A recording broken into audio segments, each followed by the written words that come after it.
அந்த பொண்ணு சொல்லுது, என்னோட இது பண்ணும்போது ஒரு ஃபோன் வந்துச்சு.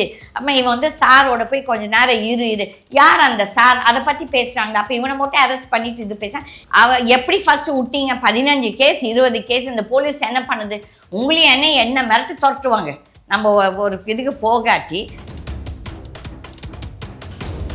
அவ வந்து ஏன் அங்க புதர் இருக்குது. அந்த புதூர்ல வந்து பொம்பளைங்களும் ஆம்பளைங்களும் இவ வந்து ஒரு ஆம்பளையோட பேச இருக்கட்டும். அவளுக்கு 10 பாய் ஃப்ரெண்ட்ஸே இருக்கட்டும். எந்த சட்டம் சொல்லுது உனக்கு பாய் ஃப்ரெண்ட் இருக்கக்கூடாது? எந்த சட்டம் இவங்களுக்கெல்லாம் பெர்மிஷன் கொடுத்து 2 பொண்டாட்டி 3 பொண்டாட்டி வைக்கிறதுக்கு இந்த மந்திரிங்க எல்லாருமே இப்போ யோகி சிகாமணிங்களா?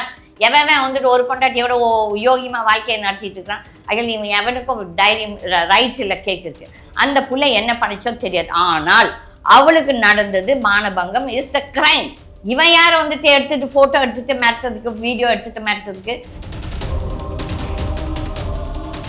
அதுலேயே தெரியுது. அந்த வந்துட்டு ஒரு காலில் வந்து அம்மா நொன்றானம்மா, இந்த காலில் நொன்றானம்மா, இந்த கை மாற்றிட்டு பேண்டேஜ் போடுறேன். So it's all shows that is வந்து இவங்க வந்து ஒரு ட்ராமா போடுறாங்க. ஏதோ மூடி மறைக்கிறதுக்கு எங்கேயோ சொல்லுவாங்க எங்கள் அப்பா குதிரைக்குள்ளார் இல்லைன்னு சொல்லிட்டு. அந்த மாதிரி ஏதோ பண்ண போய் ஏதோ நடக்குது.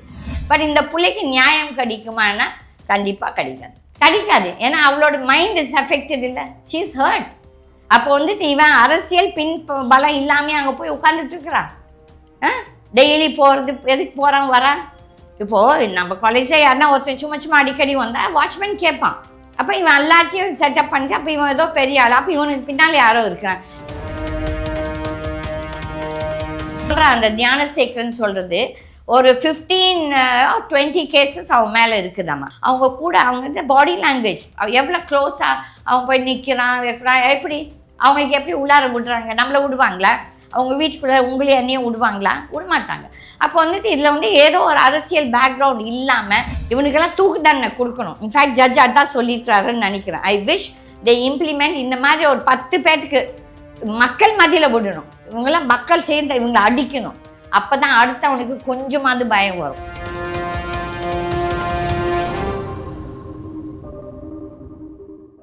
மேம் வணக்கம். வணக்கம். எப்படி லட்சுமன்? நான் நல்லா இருக்கேன். நீங்கள் எப்படி இருக்கீங்க? ரொம்ப நல்லா இருக்கேன் மேம். சொல்லுங்க மேம். ஒரு 2-3 நாளாக வந்து தமிழ்நாடே பரபரப்பாக இருக்குது. நீங்கள் கண்டிப்பாக பார்த்துருப்பீங்கன்னு நினைக்கிறேன்.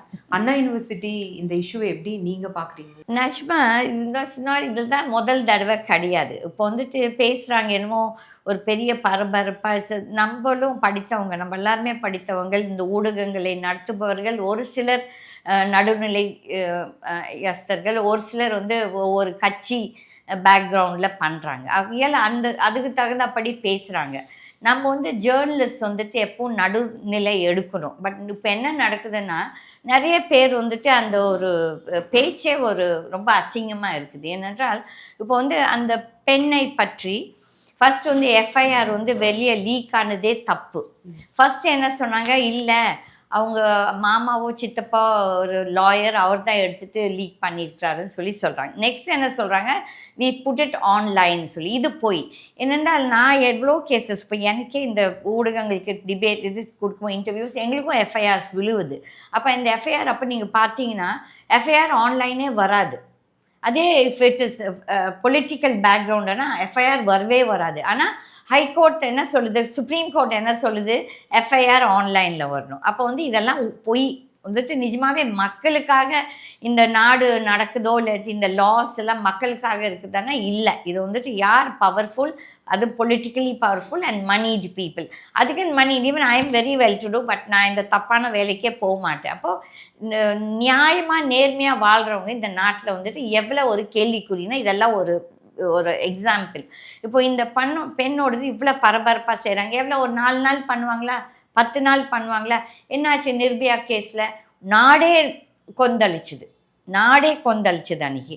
ஆனால் அதுக்கப்புறம் அந்த அம்மா எவ்வளோ கஷ்டப்பட்டாங்க போய் நியாயத்தை இது சண்டை போடும்போது அவங்களுக்குமே நியாயம் கிடைக்கல. தோ தே ஸ்டார்டட் நிர்பயா ஃபண்ட் இதெல்லாம் அந்த அரசியல்வாதிங்க என்னென்னா அந்த நேரத்துக்கு அவங்க ஓட் பேங்க்காக தான் பண்ணுறாங்க. பட் அவங்க வீட்லேயும் கண்டிப்பாக ஒரு பெண்மணி இருப்பாங்க. மகளே இருக்கணும்னு தேவையில்லை. அவங்களுக்கு இருக்கிற அம்மாவும் ஒரு பெண்மணி தான். அந்த அம்மாவுக்கு ஒரு அம்மா இருக்கும், அந்த அப்பாவுக்கு ஒரு அம்மா தான் இருக்கும்.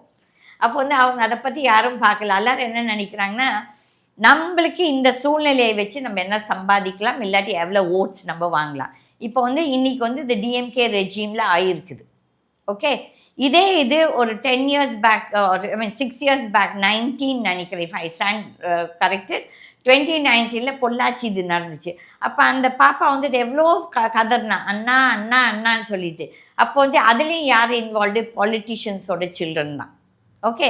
அப்போ வந்து அன்னைக்கு இதே கனிமொழி போய் அங்கே கொந்தளிச்சு பேசுனாங்க. நாங்கள் இப்படி அப்படின்னு சொல்லி. அப்போ வந்துட்டு தமிழிசை பேசுனாங்களா? பேசல. வானதி பேசிச்சா? இல்லை. I'm talking about the ladies. ஏன்னா ஆம்பளைங்க எப்படியோ போட்டோம். ஆனால் பெண்கள், இப்போ பெண்கள் வந்து பெண்களுக்காக கண்டிப்பாக பேசியே தீரணும். அப்போ யாருமே கொந்தளிக்கல. அப்போ எல்லாரும் வாயில் வந்து கொலக்கட்டை வச்சு மௌனிங்க மாதிரி உட்காந்துட்டு இருந்தாங்க. ஆனால் இப்போ முந்தா நேற்று நான் பார்த்தேன், இவங்க தமிழ் இசை வந்து அப்படியே கொந்தளிச்சு பேசுகிறோம். இப்படி நடக்குது இந்த ஆட்சியில் பெண்களுக்கு இது இல்லைன்னா, உங்கள் ஆட்சியில் எவ்வளோ பெண்களுக்கு சேஃப்டி இருக்குது அவங்க பார்த்தாங்களா? டெல்லியில் வந்து அந்த விமென் ரெஸ்லர்ஸ் வந்து அவ்வளோ பாவம், அந்த பொண்ணுங்க கதறி குளிர்லையும் வெயில்லையும் வந்து இந்த பிரைம் மினிஸ்டர் என்ன பண்ணிட்டு இருந்தார்? நீங்கள் வந்து பேசுகிறீங்க பேட்டி பச்சாவ் பேட்டி படாவ் வந்துட்டு. அப்போ அந்த பெண்களுக்கு என்ன நியாயம் கிடையாது? அதுவும் வந்துட்டு வேற ஆள் கிடையாது, அதுவும் ஒரு எம்பி. அந்த எம்பி தான் இந்த பிள்ளைங்கள மானபங்கம் பண்ணான். அப்போ இந்த பிரைம் மினிஸ்டர் கேட்டாரா? இல்லை அந்த கட்சி அவனை நீக்கிச்சா? இல்லாட்டி இங்கே குஷ்பு விமென்ஸ் கமிஷனில் இருக்க அந்த குஷ்பு பேசிச்சா? இல்லாட்டி அன்னைக்கு அந்த விமென்ஸ் கமிஷன், டெல்லியில் இருந்த விமென்ஸ் கமிஷன் அந்த பிள்ளைங்க கிட்ட போய் நீ என்ன பிரச்சனைன்னு சொல்லி கேட்டாங்களா? இல்லை. வானதி ஆல் இண்டியா விமென்ஸ் அவங்க மகளிர் அணியோட பிஜேபி அந்த பொண்ணு என்ன பேசிச்சா? இல்லாட்டி இதே தமிழிசை பேசினாங்களா? அப்போ இவங்கெல்லாம் என்ன தெரியுமா, அவங்களுக்கு ஆட்சிக்கு வர்றதுக்கு இது ஒரு பெரிய இஷ்யூ பண்ணுறாங்க தவிர்த்துட்டு. இப்போ நாங்களாம் நடுநிலை ஆளுங்க. எங்களுக்கு வந்து நான் கண்டிப்பாக பேசுனேன்னா நான் பேக்ரவுண்ட்லேருந்து நான் கண்டிப்பாக ஹெல்ப் பண்ணுவேன். இப்போ வந்து எந்த ஒரு ஊடகம் வந்து இதெல்லாம் பேசுகிறோம், 4 நாள் பேசுகிறோம், 5 நாள் இந்த டாபிக் எடுப்பாங்களா? எடுக்க மாட்டோம். ஏன்னா நம்மளுக்கு அதால் லாபம் இல்லை. அன்றைக்கி இப்போ நம்மளுக்கு எவ்வளோ வியூவர்ஷிப் கிடைக்கும் இதில் தான் இவங்க பார்க்குறாங்க தவிர்த்துட்டு. நிஜமாகவே வி ஆர் ஜேர்னலிஸ்ட். ஆனால் நம்ம எல்லாரும் அதுக்காக ஒரு இது பண்ணணும். இவங்க சொல்கிறாங்க, ஏன் அந்த பொண்ணு போய் கம்ப்ளைண்ட் கொடுக்கல? ஒரு நேரம் மினிஸ்டர் சொல்கிறான், நான் இப்படி சொல்லலை, நான் அப்படி சொன்னேன், பாஷ் கமிட்டியில் அவள் கம்ப்ளைண்ட் கொடுக்கலன்னு ஃபஸ்ட்டு சொல்கிறாரு. அதுக்கப்புறம் இல்லை ஐ டென்ட் மீன் லைக் தட்னு. இவங்கெல்லாம் எப்படி தெரியுங்களா? நாட்டில் நரம்பு இல்லாதவங்க. இவங்கெல்லாம் வந்துட்டு அந்த பச்சோந்திங்கன்னு சொல்லுவாங்க பாருங்க. இந்த பச்சோந்திங்க வந்து கலர் மாறும் நேரத்துக்கு. இவங்களுக்கெல்லாம் இவங்கள பொறுத்த வரையும் அந்த என்ன சொல்கிறது, அதை வச்சு இப்போ அவங்க எதிர்கட்சியாக இருந்தால் அதை வச்சு ஒரு பெரிய இஷ்யூ பண்ணுவாங்க. இப்போ வந்துட்டு இந்த அதிமுககாரன் பெரிய இஷ்யூ பண்ணுறான். அவனுங்களுக்கு எங்கே போச்சு? முதுகெலும்பு இருந்துச்சா? அந்த பொள்ளாச்சி கேஸ் நடந்த பேர்னா ஒருத்தனாவது பேசினானா? அந்த எஸ்பி எவ்வளோ ஒரு அராஜகம் பண்ணான். அந்த அன்றைக்கி இருந்த லோக்கல் எஸ்பி அவன் வந்து திருப்பூரில் அந்த பொம்பளைங்களெல்லாம் அடித்து அந்த டாஸ்மாக் கேஸில் ஐ ஸ்டாண்ட் கரெக்டட் கண்ணா, பிகாஸ் அது என்னோடய மெமரியில் நான் பேசுகிறேன். ஸோ அந்த லேடிஸை மிஸ்பிஹேவ் பண்ணான் அந்த எஸ்பி. அதே எஸ்பி தான் எடுத்து அந்த கேஸில் போட்டாங்க. அப்போ வந்துட்டு இந்த அரசியல்வாதிகள்லாம் பெரிய கொந்தளிப்புப்பாங்க. என்னென்னா அவங்க வந்து அன்றைக்கி எப்படி நம்ம ஆட்சியில் வரோம். அப்போ இந்த இதில் கான்டெஸ்ட்டில் பேசும்போது அண்ணாமலை வந்துட்டு நான் வந்து இந்த ஆட்சியை அனுப்புவதுக்கு மட்டும் நான் வந்து செருப்பை போட்டு நடக்க மாட்டேன் சொல்லிட்டு நேற்று ஒரு சாட்டவால் வச்சு ஒரு ட்ராமா. இதெல்லாம் வந்துட்டு கோமாளி கூத்துங்க. ஏன்னா இவங்கெல்லாம் வந்துட்டு அவன் எங்கே போனான் அன்னைக்கு? ஒன்றும் இல்லை, ஜஸ்ட் 1 இயர் பேக் தானே இந்த விமென் ரெஸ்லர்ஸ் நம்ம டெல்லியில் இது. அப்போ ஏன் இந்த அண்ணாமலை கொந்தளிக்கல? எல்லாருமே தப்பு தான். டிஎம்கே தப்பு, அதிமுக தப்பு, காங்கிரஸ் தப்பு, என்ன பிஜேபி தப்பு, மற்ற எந்த இதர கட்சிகள் யாரெல்லாம் இவங்களோட அலையன்ஸில் போட்டிருக்காங்க யாருன்னா ஒத்துராவது அன்னைக்கு, தட் இஸ் பொள்ளாச்சி நடந்தப்போ பாமக பேசல. நான் பேட்டியில் அப்போவே கேட்டேன், பாமக பேசல, பிஜேபி பேசல, அவங்க அலையன்ஸ் பார்ட்டிஸ் யாருமே பேசல. அப்போ மட்டும் கனிமொழி போய் ஒரு பெரிய ட்ராமா. அதே கனிமொழி இன்னைக்கு ஏன் பேசுனாங்களா? அவங்க பிரதர் சீஃப் மினிஸ்டர் பேசினாரா? ஸ்டேட்மெண்ட் கொடுத்தாரா? அவங்க பையன் டெப்யூட்டி சீஃப் மினிஸ்டர் ஸ்டேட்மெண்ட் கொடுக்கல. ஏன்னா அந்த பையன் அங்கே சொல்கிற அந்த ஞானசேகரன் சொல்கிறது ஒரு 15-20 கேசஸ் அவன் மேலே இருக்குதாம்மா. இப்போ நான் வந்து பச்சையாகவே சொல்கிறேன், ஒரு 1 or 1.5 years நான் இந்த டெப்யூட்டி சிஎம்க்கு அப்பாயின்மெண்ட் கேட்டுட்ருக்கேன். ப்ளஸ் த சிஎம் அவங்ககிட்ட எந்த ஃபேவருக்காகவும் இல்லை. இந்த மாதிரி அயோக்கியத்தனம் அண்ட் ஊழல் அப்படியே தலை விரித்து ஓடுது இங்கே தமிழ்நாட்டில். அதை பற்றி பேசுகிறதுக்கு அப்பாயின்மெண்ட் கேட்டால் கொடுக்கறதே கிடையாது. அப்போ இந்த ஆள் 20 கேசஸ் இருக்கவன் அவங்க கூட அவங்க வந்து பாடி லாங்குவேஜ் எவ்வளோ க்ளோஸாக அவன் போய் நிற்கிறான் எப்படி அவங்களுக்கு எப்படி உள்ளார விடுறாங்க? நம்மளை விடுவாங்களா? அவங்க வீட்டுக்குள்ளே உங்களே என்னையும் விடுவாங்களா? விடமாட்டாங்க. அப்போ வந்துட்டு இதில் வந்து ஏதோ ஒரு அரசியல் பேக்ரவுண்ட் இல்லாமல் இந்த most of these rape cases except there are some இது என்ன சொல்கிறது, இந்த சைக்கிக்ஸ், இந்த பைத்தியம் பிடிச்சவனுங்க ஒரு சிலர் இருக்கிறாங்க. பட் இந்த மாதிரி கேசஸ்லாம் டெஃபினட்டாக there is a political background and a police support. இது இல்லாமல் எவனும் அந்த தைரியமாக பண்ணல. ஒரு இடத்துல அவங்க சொல்கிறாங்க இவன் வந்து மஃப்டி போலீஸாக ப்ரிட்டன் பண்ணிட்டு போயிட்டு இருக்கான்னு சொல்லி. இப்போ என்ன சொல்கிறாங்க, அவங்க ஒய்ஃப் அங்கே இது இப்போ வந்து எங்கள் காலேஜ்லேருந்து ஒரு சிலர் அவங்க அதுக்குன்னு டெய்லி வந்துட்டு போயிட்டு இருக்க முடியுமா? அப்போ வந்து இவன் ரெகுலராக பண்ணிட்டு இருக்கான். ஐதர் ஹீ இஸ் ஹேவிங் அந்த மேனேஜ்மெண்ட், தட் இஸ் அண்ணா யூனிவர்சிட்டியில் மேனேஜ்மெண்ட்டும் ஏதோ சப்போர்ட் இருக்கணும், இல்லாட்டி ஏதோ அரசியல் இது இல்லாமல் இவங்க வந்து இப்படி பண்ண முடியாது.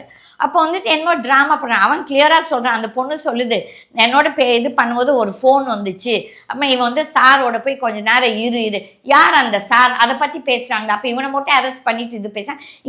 நேற்று வந்துட்டு நம்ம ஹைகோர்ட் நிஜமாகவே எனக்கு வந்து ஜுடிஷியல் இதே போயிடுச்சு. என்னென்னா நம்பிக்கை விட்டு போச்சு. ஏன்னா நாங்கள்லாம் கஷ்டப்பட்டு விட்டாச்சு. ஆனாலும் நான் சண்டை போட்டிருக்கேன். அந்த 2 ஜட்ஜஸ் வந்து சோமோட்டோவை எடுத்திருக்காங்க பாருங்கள், ஹேட்ஸ் ஆஃப் டு தெம். ஏன்னா அவங்க நல்ல நேர்மையான கேள்விகளை கேட்குறாங்க. இவங்க அர்த்தம் இல்லாமல் இந்த லாயர்ஸு இவங்களுக்கெல்லாம் மனசாட்சி இல்லாமல் போய் அங்கே போய் மிஸ்லீட் பண்ணுறாங்க. Judges have asked them question, why are you misleading? நீ ஏன் யார் இந்த இன்னொரு நபர், என்ன ரிப்போர்ட்டு, ஏன் இது இந்த போலீஸ் ரிப்போர்ட்டுமே இப்போ நீங்கள் இவங்கெல்லாம் சொல்கிறாங்க ஏன் போய் கம்ப்ளைண்ட். இந்த மீ டூ யூ டூ நிறைய நடந்துச்சு. நம்ம எல்லாரும், நீங்களும் பெண்ணு நானும் பெண்ணு, நம்ம சின்ன வயசில் எனக்கே இந்த மாதிரி நிறையா இருந்தாங்க. நாங்கள் போய் எந்த போலீஸ்கிட்ட போய் எந்த கம்ப்ளைண்ட் கொடுப்போம்? இன்றைக்கும் நம்மளால் தைரியமாக 1 மணிக்கு ரோட்டில் போக நான் கேட்பேன் எதுக்கு அவள் 1 மணிக்கு போனான்ட்டு. நீங்கள் வேலையிலேருந்து போயிட்டு இருப்பீங்க, இல்லாட்டி ஒரு 5 மணிக்கு 6 மணி ஷிஃப்ட்டுக்காக 5 மணிக்கு அவள் 5 மணிக்கு என்ன பண்ணிட்டு இருந்தா பஸ் ஸ்டாண்ட். இதெல்லாம் மக்களும் சொசைட்டியும் கேட்குறது. அதே போலதான் அண்ணா யூனிவர்சிட்டி இந்த கேஸ்லயுமே அந்த பொண்ணு எதுக்கு போனாங்க அதுதான் கேள்வி. அதுதான் அது நெக்ஸ்ட்டுக்கு நான் வரேன். அவ வந்து ஏன் அங்கே புதூர் இருக்குது, அந்த புதூரில் வந்து பொம்பளைங்களும் ஆம்பளைங்களும் இவங்க வந்து ஒரு ஆம்பளையோட பேச இருக்கட்டும், அவளுக்கு 10 பாய் ஃப்ரெண்ட்ஸே இருக்கட்டும், எந்த சட்டம் சொல்லுது உனக்கு பாய் ஃப்ரெண்ட் இருக்கக்கூடாது, எந்த சட்டம் இவங்களுக்குலாம் பெர்மிஷன் கொடுத்து 2 பொண்டாட்டி 3 பொண்டாட்டி வைக்கிறதுக்கு இந்த மந்திரிங்க எல்லாருமே இப்போ யோகி சிகாமணிங்களா? எவன் வந்துட்டு ஒரு பொண்டாட்டியோட யோகியமாக வாழ்க்கையை நடத்திட்டு இருக்கிறான். அதில் இவன் எவனுக்கும் தைரியம் ரைட் இல்லை கேட்குறதுக்கு. அந்த பிள்ளை என்ன பண்ணிச்சோ தெரியாது. ஆனால் அவளுக்கு நடந்தது மானபங்கம், இஸ் அ கிரைம். அவள் என்னன்னாலும் தப்பு பண்ணிட்டு போட்டும். இவன் யாரை வந்துட்டு எடுத்துட்டு ஃபோட்டோ எடுத்துட்டு மிரட்டுறதுக்கு, வீடியோ எடுத்துட்டு மிரட்டுறதுக்கு. அவள் எப்படி ஃபர்ஸ்ட் விட்டீங்க? 15 கேஸ் 20 கேஸ். இந்த போலீஸ் என்ன பண்ணுது? உங்களையும் என்ன மிரட்டு துரட்டுவாங்க. நம்ம ஒரு இதுக்கு போகாட்டி என்னையே அரெஸ்ட் பண்ணாங்க. எனக்கும் நிறைய கேசஸ் இருக்குது, இல்லைன்னு நான் சொல்லலை, வெரைட்டிஸ் ஆஃப் கேசஸ். ஆனால் எனக்கு என்னென்னா கடவுள் எனக்கு ஒரு தைரியம் கொடுத்துருக்காங்க. நான் ஒரு சம்டைம்ஸ் அவங்க என்னை பிசாசுன்னு கூட கூப்பிட்டாங்க. பிசாசுன்னு இருந்துட்டு போட்டேன், நான் அதை பற்றி கவலைப்படல. அப்போ இந்த பிள்ளைய வந்துட்டு கொச்சப்படுத்துறேன் பாரு. அப்போ அந்த பிள்ளை அந்த பேரண்ட்ஸ் வந்து கொஞ்சம் பேக் அவுட் பண்ணுவாங்க, என்ன எதுக்கு இந்த பிரச்சனைன்னு சொல்லி. அதில் இந்த மோஸ்ட் ஆஃப் த பீப்புள், நான் இப்போ ஜேர்னலிஸ்ட் ஆகட்டும் சரி, இந்த ஊடகங்களும் சரி, அவங்க டிஆர்பிக்கு தான் வந்துட்டு பெருசு பண்ணுறாங்க. அதுக்கப்புறம் அவங்களுக்கு என்ன ஹெல்ப் பண்ணுறாங்கன்னா 0. அதில் இது வந்து இன்னொரு 4-5 நாளுக்கு பரபரப்பாக இருக்கும். ஆனால் இன்னிப்போ நான் சொல்கிறேன், hats off to the judiciary, the 2 judges. Because நான் ஜென்ரலாக I don't like judges. But நல்லவங்க இருந்தால் நம்ம வந்து கண்டிப்பாக அவங்கள பாராட்டியே தீரணும். ஏன்னா எல்லாருமே கெட்டவங்களுக்கு கிடையாது. அதில் இன்றைக்கும் கூட ஏதோ ஒரு தீர்ப்பு வந்திருக்குது, ஜட்ஜ்மெண்ட்டு.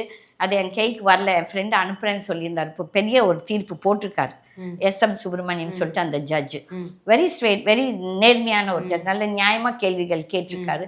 இதெல்லாம் நம்ம பாராட்டணும். எங்கேயோ கடவுள் நம்மளுக்கு நல்லவங்களும் கொடுப்பாங்க, இல்லைன்னு சொல்லல, எல்லாமே கெட்டதாக போகாது. பட் இந்த பிள்ளைக்கு நியாயம் கிடைக்குமானா கண்டிப்பாக கிடைக்காது. ஏன்னா அவளோட மைண்ட் இஸ் அஃபெக்டட் இல்லை, ஷீ இஸ் ஹர்ட். அப்போ வந்துட்டு இவன் அரசியல் பலம் இல்லாமல் அங்கே போய் உட்காந்துட்டு இருக்கிறான். டெய்லி போகிறது எதுக்கு போகிறான் வரான்? இப்போது நம்ம காலேஜில் யாருன்னா ஒருத்தன் சும்மா அடிக்கடி வந்தால் வாட்ச்மேன் கேட்பான். அப்போ இவன் எல்லாத்தையும் செட்டப் பண்ணிச்சு. அப்போ இவன் ஏதோ பெரிய ஆள். அப்போ இவனுக்கு பின்னால் யாரோ இருக்கிறான். ஏன் இந்த கவர்மெண்ட் அதை பற்றி பேசலை? எஸ், ஃபஸ்ட்டு சிஎம்மும் டெப்யூட்டி சிஎம் எதுக்கு பேசலை? அப்போ என்ன நீங்கள் வந்து பெண்களுக்காக நீங்கள் வந்துட்டு குரல் கொடுக்குறீங்கன்னா, யாருமே பெண்களுக்காக குரல் கொடுக்குறது இல்லாமல் இது I tell you most of the time நம்ம விமென் வந்துட்டு இன் ஒர்க் ஆர் இந்த மாதிரி ஏரியாஸில் வி ஆர் எஃபெக்டட். ஆனால் நம்ம வந்துட்டு அது மனசில் வச்சுட்டு போயிட்டே இருக்கிறோம். நம்ம பேசினோன்னா உடனே ஒரு கெட்ட வார்த்தை நம்மளுக்கு போட்டு விட்டுருவாங்க, அவ இப்படின்னு சொல்லி. இவனுங்க எவ்வளோ யோகியம்னு சொல்லிட்டு அதை பார்க்க மாட்டாங்க. அதில் என் மாதிரி லேடிஸ் நான் கண்டிப்பாக குரல் கொடுப்பேன். அதே மாதிரி பெண்கள் தவறு செய்தா, இப்போ இந்த லேடிஸ் எல்லாம் ஒரு சில அரசியல் பொம்பளைங்க பேசுகிறாங்க, பைத்தியக்காரத்தனமாக பேசிட்டு இருக்காங்க. அப்போ அவங்க கட்சியில் நடக்கும்போது அந்த யோகிதை எங்கே போச்சு? பேசினா நடுநிலை எடுங்க. நான் தப்பு பண்ணாலும் தப்பு தான், நாளைக்கு என் பிள்ளை இந்த தப்பு பண்ணாலும் தப்பு தான். இவனுக்கெல்லாம் தூக்கு தண்டனை கொடுக்கணும். இன்ஃபேக்ட் ஜட்ஜ் அதான் சொல்லியிருக்கிறாருன்னு நினைக்கிறேன். ஐ விஷ் தே இம்ப்ளிமெண்ட் இந்த மாதிரி ஒரு 10 பேருக்கு மக்கள் மத்தியில் விடணும். இவங்கெல்லாம் மக்கள் சேர்ந்து இவங்களை அடிக்கணும். அப்போ தான் அடுத்தவனுக்கு கொஞ்சமாவது பயம் வரும் இல்லைங்களா? கண்டிப்பா. This what I feel. Ma'am இப்போ அவர் அரெஸ்ட் பண்றாங்க. அவர் ஓடும்போது அவர் கை கால் முறிவு ஏற்பட்டதா போலீஸ்காரங்க சொல்றாங்க. உடனுக்குடனே வந்து புகைப்படங்கள் எல்லாம் வெளியே வருது. அதை நீங்க எப்படி பாக்குறீங்க? ஒரு சில பேர் வந்து அது ஃபேக் அப்படின்றாங்க. அதையும் எப்படி ஆமாம், அவங்க சொல்கிறாங்க ஒரு ஃபஸ்ட் டைம் பேண்டேஜ் வந்து ஏதோ லெஃப்ட் ஹேண்டோ ரைட் ஹேண்டை போட்டு அதுக்கப்புறம் அடுத்த இதில் இருக்குது. இது எவ்வளோத்துக்கு உண்மைன்னு சொல்லி ஃபஸ்ட்டு வந்து அப்படி நிஜமாகவே கை கால் ஓடிச்சுன்னா அதுவும் தவறு. அவன் அயோக்கியனாகவே இருக்கட்டும். ஆனால் வந்து nobody has given a right for the police கை கால் உடைக்கிறதுக்கு. ஏன்னா இந்த அயோக்கியத்தனம் வந்து இவங்களோட மட்டும் பண்ணுறதில்ல, அப்பாவி மக்களுக்கு இந்த போலீஸ் பண்ணுது. இது வந்துட்டு அராஜகம். வந்துட்டு human rights we have to கொஞ்சம் மதிப்பு கொடுக்கணும். ஆனால் இதை வந்துட்டு ஏதோ உடச்சா அதுலேயே தெரியுது. அந்த வந்துட்டு ஒரு காலில் வந்து அம்மா நொன்றானம்மா, இந்த காலில் நொன்றானம்மா, இந்த கை மாற்றிட்டு பேண்டேஜ் போடுறோம். So it's all shows that is வந்து இவங்க வந்து ஒரு ட்ராமா போடுறாங்க. ஏதோ மூடி மறைக்கிறதுக்கு எங்கேயோ சொல்லுவாங்க எங்கள் அப்பா குதிரைக்குள்ளார் இல்லைன்னு சொல்லிட்டு. அந்த மாதிரி ஏதோ பண்ண போய் ஏதோ நடக்குது. இப்போ எல்லாரும் சொல்லுவாங்க ஒரு கொலை பண்ணும்போது எப்படியோ ஏதோ ஒரு சின்ன ஒரு எவிடன்ஸ் வச்சுட்டு போவாங்க. அது மாதிரி தான் இந்த கேஸ் இருக்குது. ஐயல் இதெல்லாம் சும்மா ட்ராமா, இதெல்லாம் சும்மா பரபரப்பு பண்ணுறதுக்கு. இந்த மாதிரி இவெல்லாம் மனுஷனே கிடையாது.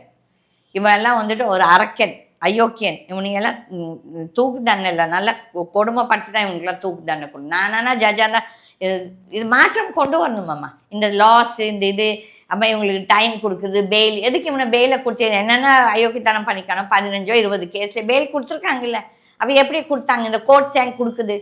ரிப்பீட்டடாக இவன் இவ்வளோ இது பண்ணப்போ எதுக்கு இவங்க பெயிலை கொடுக்குறாங்க? ஐயல இந்த சட்டம் இது வந்து இட்ஸ் நாட் இம்பார்ஷியல். இது ஒரு பக்கம் அப்படி சாயுது. ஐயல இது வந்து கடவுள் நம்ம எல்லாரும் நம்புகிறோம். நான் நம்புகிறேன் அங்கே கடவுள் ஒருத்தர் இருக்கான்னு. அந்த கடவுள் கோர்ட்டில் கண்டிப்பாக நீதி வழங்குவாங்க அவங்க.